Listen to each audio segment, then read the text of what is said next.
Hi, welcome to another episode of Montana Shares, your opportunity to find out about the nonprofits that make our state so great. I'm Bill Crane, your host, and today I have Erin with Montana Watershed Coordination Council. Welcome, Erin. Thanks. So let's start out with the big question. Montana Watershed Coordination Council, what do you do? Right. Well, Montana Watershed Coordination Council is a network of locally led watershed groups working throughout the state of Montana on community-based, innovative, and practical solutions to natural resource management. You know, Montana is known for our wild places, our family ranches and farms, but our way of life is changing as our landscape changes with increased drought and instances of wildfire. We find that our communities are driven to come up with local solutions to responding and planning for those activities, and that's what MWCC helps those groups accomplish. Okay, and we chatted about a week or so ago about sort of Montana plays a pivotal role in two of the major watershed basins in the whole country. We have the headwaters, right? Right. Yeah, it's really exciting. And at MWCC, we like to say that water has a memory. So as water travels through the water cycle, it remembers where it's been as its molecular structure changes, it's involved with different chemical compositions.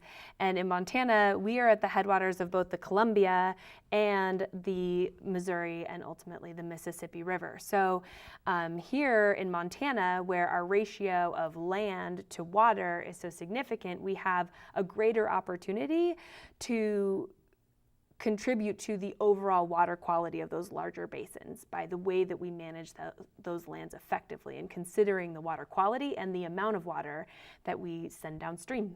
Mm-hmm. And again, in our previous chat, you talked about maybe one rancher or a fairly big ranch or farm can have maybe 3 or 4 tributaries to those headwaters. And that's one person can have a significant impact on that memory of the water, right? Absolutely. And we find too that, you know, in Montana where you have generations of landowners managing land in similar ways, there's just a lot of investment in the stewardship of those lands. And the watershed approach is looking at a watershed from peak to peak and everything in between, which means you have private landowners, but you also have state, federal lands. And what our watershed groups do is we look across that entire landscape and try to develop some strategies for integrating different management practices. Because if you have land being managed one way in the watershed, but no consistency across the basin, then it limits our impact in being able to manage that resource effectively. Right. And so even though we have these 2 basins, you have how many groups involved in covering all these individual basins in Montana? We have approximately 63 active watershed groups, and that's what this map represents. We also have had a trend over the last decade that's even gained momentum in the last couple of years, where some of these watershed groups have started to coordinate at a regional level, realizing that they can be only as effective as their watershed boundary, and it's working with their neighboring watershed that they can even move the needle further in terms of productive natural resource management. Okay, so we start out with a small district, then they work at groups, and then they work with you guys, and you work with legislators and that type of thing, right? Right. So MWCC was created by a memo issued by Governor Roscoe in 1995. It was signed by 23 different state and federal agencies. And the premise of that memo was that state and federal agencies, particularly natural resource managers, needed to coordinate or had an opportunity to coordinate better together, and ultimately their impact was limited by their ability to connect with local people on the ground. And so MWCC was created to help coordinate those agencies within each other and connect them to watershed groups and ultimately land managers on the ground. Okay. So right now we have something obviously significant going on where this is September, what day is today? 7th. 7th, there we go. We're in the middle of smoke and we're in the middle of the whole West being on fire. And so let's chat a little bit about the role of watershed and drought and fire. Yeah, so our watershed groups are at the forefront in planning for drought within their watersheds. And we have some watersheds like the Big Hole Watershed Committee that has been a flagship in developing a model for shared sacrifice and valuing keeping water in the river and looking at the multiple different uses and actually developing a cooperative management strategy in drought conditions. That model has been used now across the headwaters of the Missouri with the assistance of the Department of Natural Resources Conservation, and is being replicated now, or is soon to be replicated in the Clark Fork as well, where each of these watersheds can come up with what will work for their community in managing for drought. And some of that is preventative, but it's also reactionary. So how do we increase water storage in our tributaries so that drought is not as common, but then also under drought conditions, how are we going to respond as a community so that streams don't dry up, and we're still able to maintain the productivity of those landscapes. Okay, and so this ties into the fires that go on. We've been lucky for a few years. This year we're not. Absolutely. Well, I think we all have come to understand that drought conditions this year have led to wildfires, and an increased amount of wildfires. One example is the Lodgepole Complex fire, and one of our watershed groups, the Musselshell Water Coalition, was on the front lines in coordinating the community response to that wildfire. They partnered with Montana Conservation Corps to bring Corps members out to start rebuilding fences and finding a way to respond and receive some of the support that came in from outside of the state and even outside of the country. We're actually doing a tour within the Musselshell at the end of the month where we'll visit the Lodgepole fire and then also talk about some of the other activities that group is engaged in to plan for future disasters. I mean, the Musselshell is unique in that they also responded to flood conditions in 2011. So this role of being both a disaster response and natural resource planning role is not unfamiliar to that watershed. Okay. And so just to change tack completely, that's how we've kind of worked from whole basins down to regional areas and down to individual districts. And what do individuals do? What can just the man on the street or the woman on the street do as far as playing a role in this? Well, I think one of the first things that somebody could do is go to our website. If you're looking for one place to go, and find the local watershed group in your area, because of they're in essentially place-based, they're always looking for residents that want to be engaged, for local landowners that want to participate and be part of the broad stakeholder engagement that those groups are engaged in. That activity in and of itself, engaging stakeholders and keeping these community conversations continuing, especially as our landscapes change, is critical. And it's difficult to do without people being willing to commit their time and their money to keeping those efforts going forward. So that would be my number one recommendation, is to get in touch with your local watershed group. If there's not a local watershed group in your area, MWCC welcomes people with individual skills or expertise that might want to contribute to the capacity of these organizations at a different level. Okay. So what else should we be talking about for the work that you do?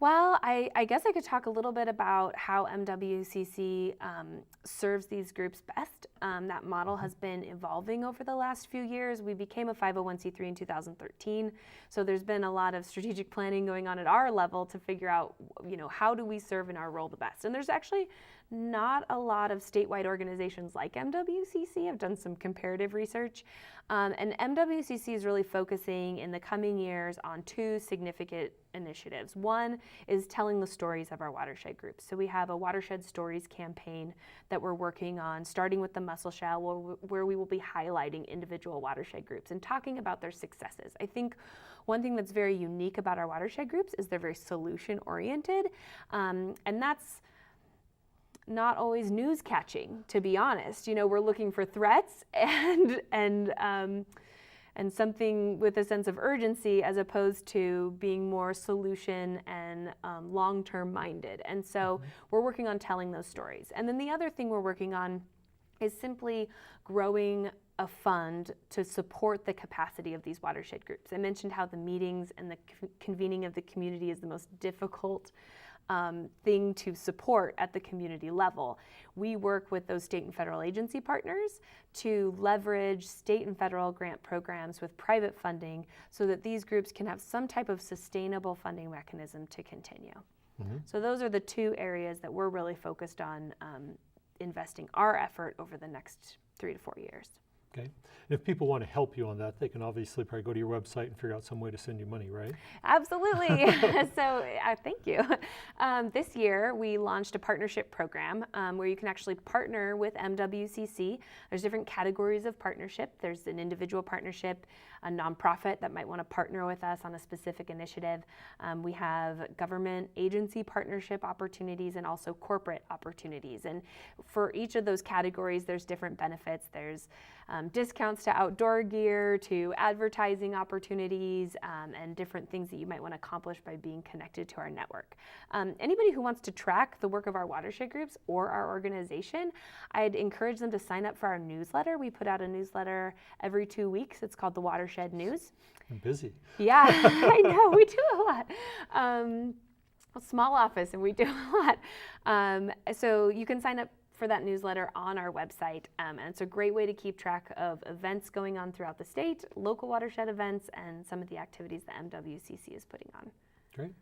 I think, there's some groups that in Montana Shares that do such, easily understood work. Mm-hmm. And then there's groups like yours where it's a little more, it's hard to put your finger on what it is you do, other than what you've told us. But I mean, water is one of the core, food and water and air are basically the core things that we need to keep ourselves alive. And as a whole world, water is probably going to be one of our more scarce resources. And so we're sort of the stewards of a significant amount of water that starts in our state that goes to the rest of this country. Mm-hmm. And so anything I think that we can do to strengthen your mission will not only benefit all of Helena and all of Montana, but the entire country, right? I absolutely agree. And you hit on one thing that's, kind of a pet peeve of mine personally. Good, in a let's way. get into it. In that, as humans trying to operate productively, but also, ethically on this landscape, we struggle to find different ways to manage these resources. And in your description, you even kind of divide issues into food, water, and air. And I would argue that those are all connected. And that's one of the reasons why a lot of conservation discussions are moving towards more of a landscape model for managing those. And we call it the watershed approach. And instead of dividing these issues up into silos like trees and water and soil, we're looking at the entire watershed and all of the factors within it that result in a healthy ecosystem. And so it is tough. It's nuanced. It's kind of hard to wrap our minds around. But because of its importance, I think we're making a lot of progress when we start to think about things on more of a landscape scale than these individual silos. Perfect. Is that what you want to wrap up on? I think it's a great concept.